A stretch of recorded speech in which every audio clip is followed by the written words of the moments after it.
Avant de débuter cette vidéo, je tiens à te dire que Julia et moi, nous ne sommes ni médecins, ni infirmières, ni sages-femmes. Par conséquent, si tu veux avoir un regard médical sur ce que tu as ou non, je t'invite à aller voir un professionnel de la santé. Cette vidéo-là se désolidarise de tout diagnostic fait par Instagram et par Selem.g. Je ne suis pas dans ça. Merci. Cependant, prends cette vidéo comme si Julia était ta pure pote qui t'explique son combat ou plutôt son parcours par rapport à son vaginisme et ou sa vestibulodynie. C'est vraiment une manière de pouvoir apprivoiser et accepter son trouble sexuel. Julia, je te remercie encore, j'ai vraiment beaucoup appris. Salut, je m'appelle Julia, j'ai 22 ans, je suis étudiante en communication et en journalisme. J'ai co-créé l'événement bruxellois qui s'appelle Sois l'afro que tu es. Et voilà, un peu plus sur moi.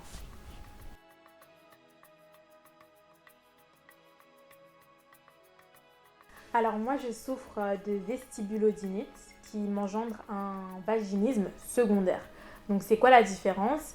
C'est que la vestibulodynite, ce sont des douleurs que vous avez toutes autour de la vulve et du vestibule notamment.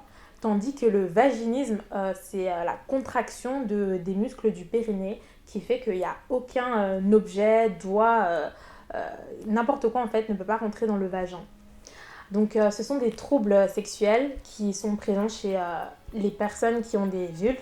Excusez-moi, j'essaie vraiment de me déconstruire par rapport à tout ce qui est inclusif. Donc si je fais des fautes, ne me truquez pas en commentaire s'il vous plaît.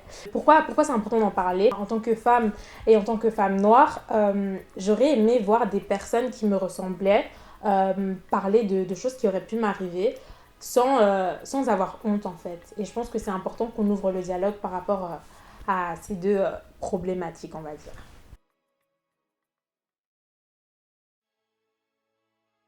Moi, au début, je pensais que j'avais le vaginisme. Comment j'ai découvert ça ? En fait, comme je disais, on lit souvent ça aux troubles sexuels, donc on pense toujours à pénétration, etc., etc. Sauf que moi, je ne l'ai pas découvert avec la pénétration, je l'ai découvert quand on me forçait en secondaire à aller au cours de natation. Oui, portez des tampons, sinon vous aurez 0 sur 10 et tout. Moi, j'ai commencé à acheter des tampons à ce moment-là. Et puis j'ai essayé d'introduire un tampon et ça me faisait super mal. Je me suis dit peut-être que je me suis trompée et tout et je ne me connaissais pas encore à cette époque-là. Comme j'étais jeune, j'avais 13-14 ans, etc.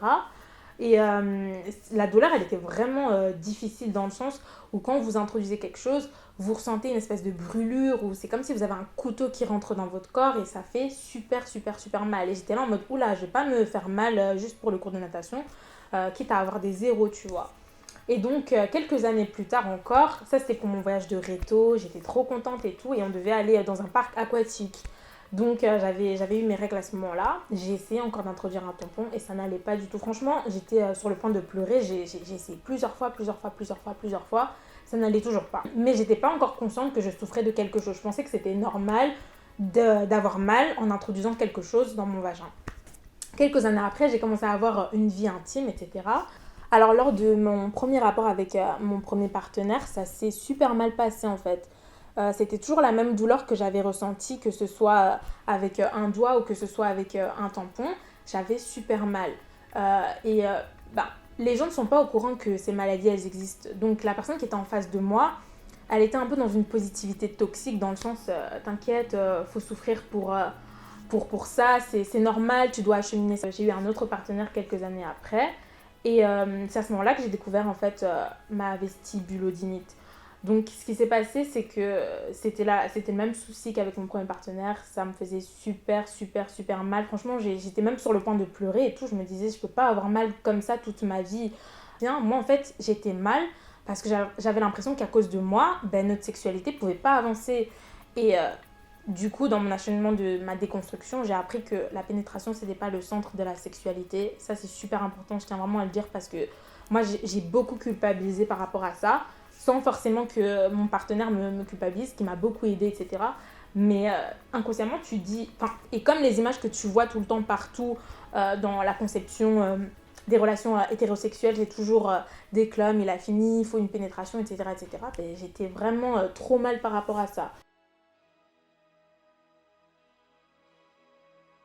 Je ne voulais pas avoir cette maladie parce que ce qui me dérangeait, c'était que le chemin de la guérison était super long. Parce que moi, le vaginisme ou la vestibulodinite, comme je vous l'ai dit, je l'ai eu quand j'étais petite sans le savoir. C'était là, en fait, vous avez soit des vaginismes qui sont innés ou soit qui sont acquis. Inné, ça veut dire que c'est comme moi, c'est depuis que je suis petite, ça m'a toujours fait mal. Et acquis, c'est par rapport à des événements qui peuvent vous arriver. Des événements qui peuvent vous arriver, qui peuvent être traumatisants pour vous. Du coup, vous allez lier la sexualité à quelque chose de négatif. Comment j'ai fait pour essayer, et de venir vous en parler là aujourd'hui, c'est que donc j'ai été contacter une gynécologue qui m'a prise en charge et qui m'a directement diagnostiqué une vestibulodinite. Mais le problème aussi dans le milieu médical, c'est que on ne parle pas assez de ces maladies-là. Donc, il y a certains gynécologues qui ne vont pas du tout penser à ça quand on va vous poser des questions, on doit poser un diagnostic sur ce qui vous arrive. Ce qui s'est passé par la suite, c'est que c'est très très bien ce qu'elles font, c'est qu'elles te parlent beaucoup, elles sont beaucoup dans la communication. Est-ce que je peux ? Est-ce que tu as mal ? Dès que tu as mal, tu me dis d'arrêter. Donc elle était déjà consciente que je venais avec ce blocage, avec mon périnée, etc. En fait, le diagnostic, c'est que le gynécologue ou la gynécologue va vous faire le test du coton-tige. Donc vous avez votre vulve qui est comme ça, et en fonction des endroits où vous avez mal, eh ben, on va soit vous dire que vous avez par exemple ici, il y a le vestibule qui se trouve en bas, une vestibulodinite, la vulve, donc si sur toute la vulve vous avez mal, ce sera une vulvodynie. Et donc moi, du coup, je comprenais pas parce que ce dont je souffrais, c'était par rapport au vaginisme. Et en fait, moi, j'ai découvert que je souffrais de vestibulodinite. Donc, ton nerf, il est sensible, etc. Et le fait que j'ai mal, ça contracte mes muscles et ça crée le vaginisme secondaire. Je ne maîtrise pas bien le vaginisme parce que c'est un deuxième facteur de ce qui m'arrive dans ma maladie. En fonction du test du coton, donc on va le faire soit de manière très douce, puis de plus en plus... on va frotter de plus en plus fort et en fonction du niveau de ta douleur, on va te diagnostiquer ça. Donc après, on te dirige vers un kinésithérapeute qui est spécialisé en urologie. Je sais qu'il y a plusieurs disciplines, il y a les sexothérapeutes, les sexologues, il y a aussi des kinésithérapeutes qui sont aussi sexologues et je ne savais pas vers quoi me diriger. Et en fait, le truc, c'est que je voulais me retrouver avec un sexologue parce que c'est celui qui peut vous faire rembourser par la mutuelle. Je suis étudiante, c'est très cher de suivre des thérapies comme ça.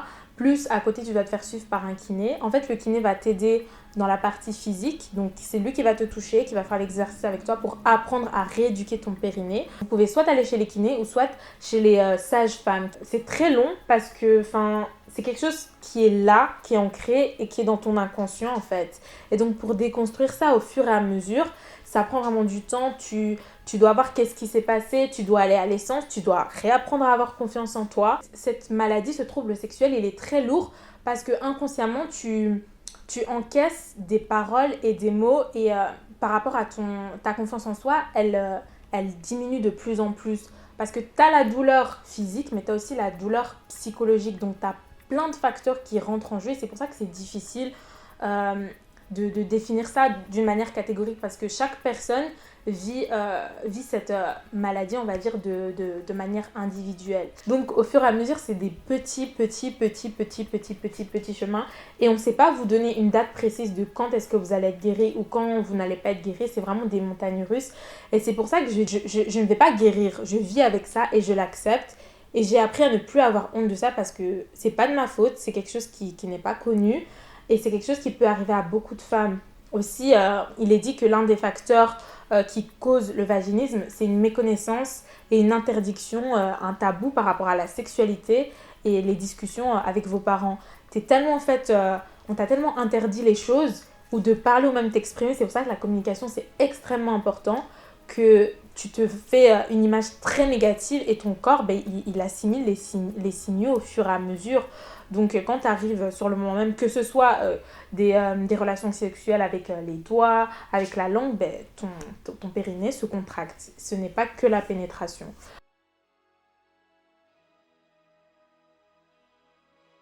Alors pendant le traitement, quand vous avez réussi à franchir certaines étapes donc, du psychisme, il faut travailler le périnée, il faut apprendre à le détendre. Et donc ce que vous allez faire pendant vos thérapies avec le kiné, c'est vraiment de travailler le contrôle du périnée. Donc comment on va faire ? au début, on va vraiment vous apprendre à respirer et à ressentir le périnée. Donc, c'est vraiment un muscle, enfin, il est là, il a toujours été là depuis qu'on est petit. Mais quand tu le travailles avec un kiné, il va te faire prendre conscience de son, on va dire, outil pour aller faire pipi, pour aller aux toilettes, son outil sexuel. À un moment donné, en fait, vous allez travailler avec des dilatateurs. Donc, des dilatateurs, qu'est-ce que c'est? Ce sont des petits objets qui vont vous permettre de vous détendre et d'habituer le périnée à recevoir quelque chose dans le corps. Et donc, ce que vous devez faire, c'est que vous avez bon, on va dire, on dirait des sextoys, mais c'est pas des sextoys, mais on dirait des sextoys. Et donc, vous avez des niveaux. On va dire, vous avez le niveau 1 qui ressemble à mon petit doigt. Oui, voilà, de la forme phallique, voilà.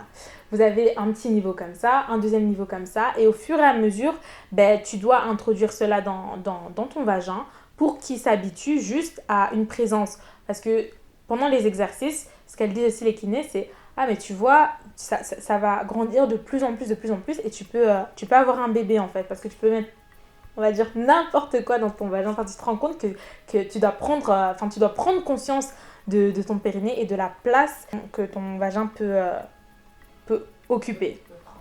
Voilà, peut prendre et peut occuper. Donc, c'est vraiment des exercices qu'on doit faire 3 à 4 fois par semaine. Donc, il faut toujours passer par les mêmes étapes. Respiration, diaphragme, tu apprends à respirer avec le ventre. Puis, tu fais des exercices avec le périnée. Tu dois aussi faire des exercices tous les jours, genre apprendre à serrer, desserrer le périnée. Tu dois vraiment faire vivre ton périnée et prendre conscience de ça. Une fois que tu prends conscience de ça, tous les jours, tu vas voir que tu fais des petits efforts. Mais c'est pas un truc qui se fait comme ça directement. Enfin, les dilatateurs, moi j'ai commencé il y a quelques mois et j'en suis encore, on va dire, au début. Mais c'est vraiment petit à petit, l'oiseau fait son nid. Moi, au début, la première fois que j'avais fait l'exercice des dilatateurs, ma kiné, elle parlait beaucoup. Mais d'habitude, elle parle, mais là, elle parlait vraiment beaucoup. Puis je fais, vous avez introduit. Et puis elle fait, ah, mais tu sais, Julia, ça fait 15 minutes là. Ah bon? En fait, tu dois penser à autre chose. Comme ça, tu te détaches de cette peur que tu as de l'introduction de quelque chose. Donc moi, ce que je fais, c'est que je regarde des séries en même temps. Enfin, faut juste, dès que tu as mal, t'arrêtes. Tu dois pas te forcer. C'est vraiment... Et c'est super mieux aussi que j'apprends avec cette maladie, c'est que ta notion de consentement, elle est encore plus présente. Tu te dis, dès que j'ai mal, non. Ton partenaire aussi, dès que tu as mal, non. Et c'est vraiment bien.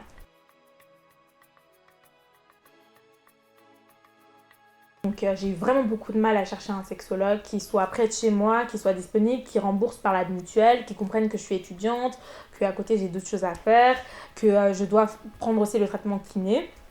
Et je suis super contente parce que je suis vraiment entourée de super bons spécialistes. Personnellement, moi je suis sur Bruxelles, de super bons spécialistes. Pourquoi? Parce qu'en fait, quand elles sont avec... Enfin, moi, ce sont des femmes qui m'entourent. Enfin, j'ai choisi de travailler avec des femmes. Et dans leur approche, elles sont vraiment dans la compréhension. Elles sont pas dans le jugement. Et moi, j'avais peur qu'on soit dans le jugement. Oui, mais t'arrives pas à faire tes exercices? Qu'est-ce que c'est? Pas du tout. Elles sont là pour vous aider. Elles sont formées à être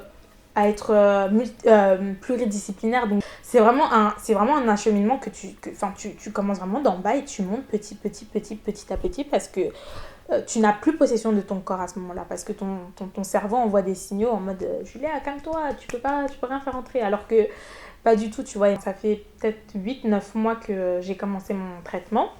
Et en fait, voilà, je suis contente parce qu'au début, j'étais trop triste. Je me disais, purée, ça va prendre combien de temps, etc., etc. Ma gynéco qui est super fière de moi, ma kiné qui est trop fière de moi. Et si, avant tout, j'ai aussi appris à beaucoup m'aimer dans ça parce qu'au fur et à mesure que je m'ouvrais de moi à moi-même, j'avançais de plus en plus, tu vois.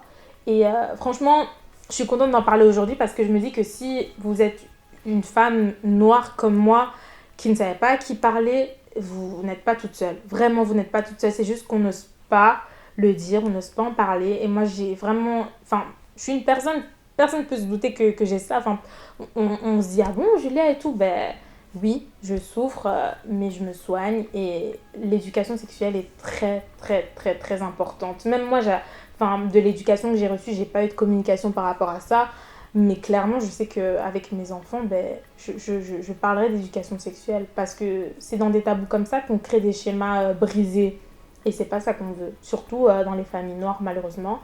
Parce que j'ai remarqué qu'en parlant avec des copines, en essayant de m'ouvrir, elles aussi, elles éprouvaient les mêmes douleurs que moi. Elles me demandaient, Julia, tu peux m'envoyer des liens pour que je puisse m'informer. Et c'était très choquant parce que même entre nous, ben on n'en parle pas. Alors, Pourquoi tu as dit que tu vas jamais guérir? parce que déjà, ton vaginisme ou ta vestibulodynie, elle peut venir à des moments donnés de la vie. Donc parfois ça peut aller super bien, parfois ça va pas. Parfois ça va bien, tous les efforts que tu as fait. Donc je suis déjà consciente de ça.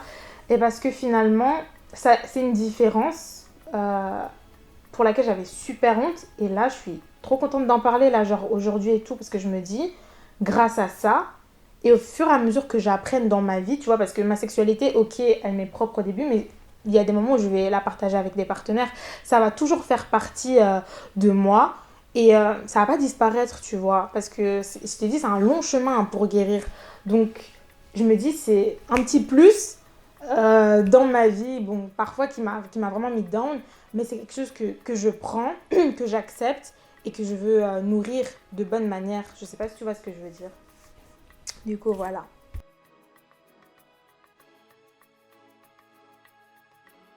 Franchement, les personnes qui se retrouvent avec des personnes qui souffrent de vaginisme ou de vestibulodynite, ben merci beaucoup en fait de nous accompagner parce que vous vous rendez pas compte à quel point votre aide, elle est bénéfique pour notre guérison.